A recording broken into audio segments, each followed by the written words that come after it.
Welcome back to Got Wire. I'm Adam, and this is part 2 of my network rack series. This is probably going to be the last video of the series. This right here is my old router. I had it sitting underneath my desk. This is an old PC case that I turned into my pfSense router, and it has two 10 gig SFP Plus cards, one for LAN and one for WAN, and it has an Intel i5, I think it's like the 13th gen. I'll put that in there. I know it's way overkill, but I didn't want my WireGuard VPN to be bottlenecked by my CPU. And today I'm going to be transplanting everything from this old case to this rack mount case. It's a 4U rack mount case that I found on Amazon. It's pretty cheap. And then this is my 10 gig aggregation switch from Ubiquiti that I'm also be throwing in the rack down there in my garage. So the LAN from this will go to my USW aggregation switch, and then everything else will plug into the switch. So I'm gonna get started moving the parts from this PC case to this one. I don't know how much of it I'll show. And then once I get everything moved into this case, I'll show you guys downstairs in my rack and how I oriented everything and how I wired everything. So this is what the inside of this case looks like. It just has some cheap knockouts for the IO.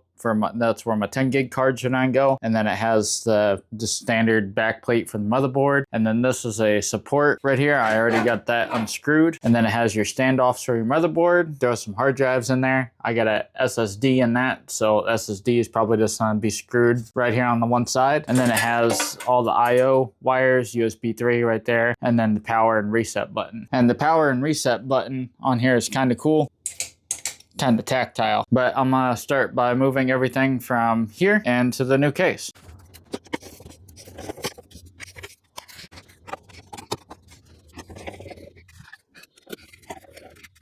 Well, I still need to do a little bit more cable management in here, but I got my WAN and my LAN cards. I got my motherboard with the CPU, and then this is overkill. I got a 650 watt EVGA power supply. I tucked all the power supply wires in here. And then I left this one open because I got a fan in there and the back of the fan's exposed. And that fan has a LED light. That'll look cool showing on the front there. But all I have to do is tidy up the wires in here, install this crossbar here, put the cover on, and rack it up. All right, so I got my rack studs installed. I'm gonna have a patch panel switch, my PoE switch, and then another patch panel. And then here, where I'm pointing underneath my Gateway Ultra from my backup internet, is gonna be my Ubiquiti switch aggregation. And I'm gonna put that in here, and then I'll run SFP Plus to all my switches from the switch aggregation. And then underneath here, I'm gonna rack my router here in a second.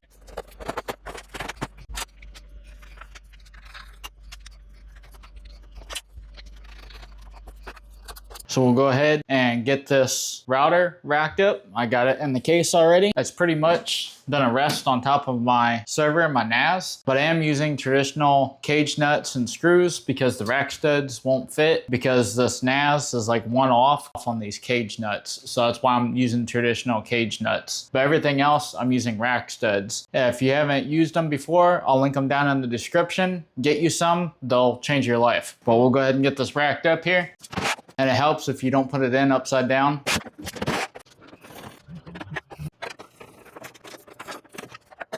Now what we gotta do is plug it up. I put red LEDs in here. I'm sure you guys already saw that. But on the back here, I have my WAN, and then I have my LAN, and then I just got power. So for the WAN, I just got RJ45 to SFP Plus, and then for the LAN, I just got a DAC cable here. And then for the power, I get it plugged into this 240 volt rail here. Now let's get the power plugged up here. And as you can see, the blue light turned on in there. And on the front, we got our blue light and hard drive light blinking. And then on the back, we got our activity lights. This is my UMVR. I'm gonna get this racked up here above my router. And this is what controls all my Ubiquiti cameras. When you're racking these, a good tip to know is install the bottom screws first. That way it's easier to hold up. And I got both bottom screws installed, and then now you can just do the top ones without having to hold it.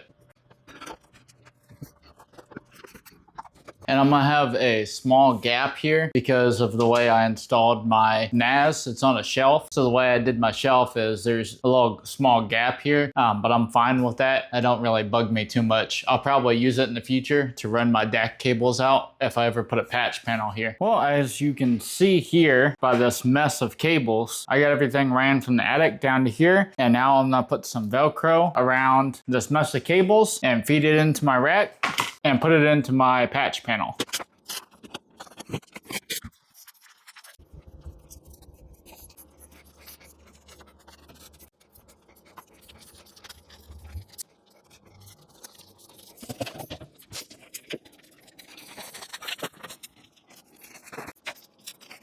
Well, as you can see, I got it somewhat cable managed all the way down here. And then I got the ends and I have them labeled for my cameras and my access points, so I know what VLAN to put them on. And then the short little section here is some wires I routed. This is my WAN, this is my PC. I wanted to keep them separate, so I'll run this bundle on the other side of the rack, and those are going in that side.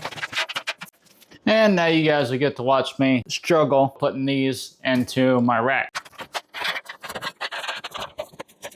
And now I get it all put into the rack. I just gotta plug it up to patch panels now. Well, I went ahead and did the first patch panel. As you can see, I labeled some ports here. I labeled a living room shield, my access points. This is an access point that I need to go to have 2.5 gig because it'll do 2.5 gig with that access point. I labeled some of my cameras. And then for this patch panel, I also have some labels here, and they're all gonna go to the switch and this switch, and I gotta configure my VLANs.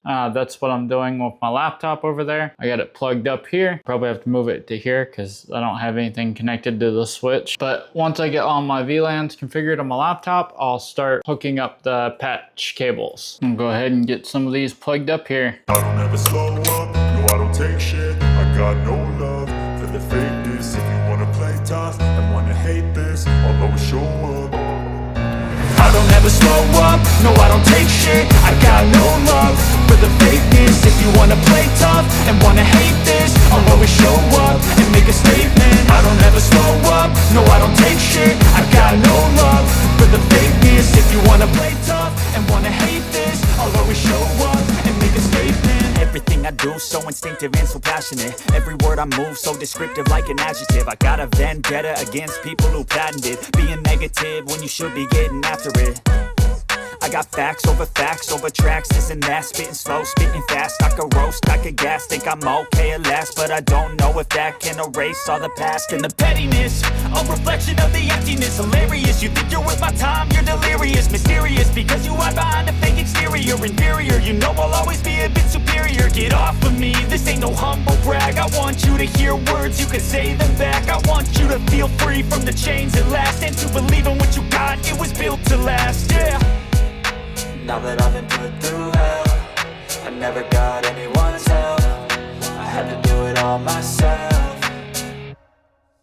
I don't ever slow up, no I don't take shit. I got no love for the fakeness. If you wanna play tough and wanna hate this, I'll always show up and make a statement. I don't ever slow up, no I don't take shit. I got no love for the fakeness. If you wanna play tough and wanna hate this, I'll always show up. This is my finished product here, my finished rack of 2025. And all in all, I'm pretty happy with it. I still gotta add some stuff like a brush panel where these DAC cables are coming out, and then I still have to hook up this Netgear switch with either a DAC cable or a fiber cable with 2 SFP plus modules. But it was a pain in the butt to wrestle that big cable of 48 Ethernet cables down to these 2 patch panels. But I think it looks pretty clean up here with those short patch cables. I learned that from MacTelecom Networks. If you haven't checked out his channel, I'll link it down in the description. He's really good at making real clean network racks with these short patch cables, so that's where I learned that from. But all in all, I'm really happy with it. If you guys have your racks or your homelab setups that you want to show off, I have my Discord linked down below. If you guys want to join my Discord, go ahead and share your rack setups or your homelab setups. I'd be really interested in seeing what you guys have done. And if you think I should have done something different here, go ahead and leave me a comment. And while you're down there, go ahead and hit that subscribe button. I'd really appreciate it.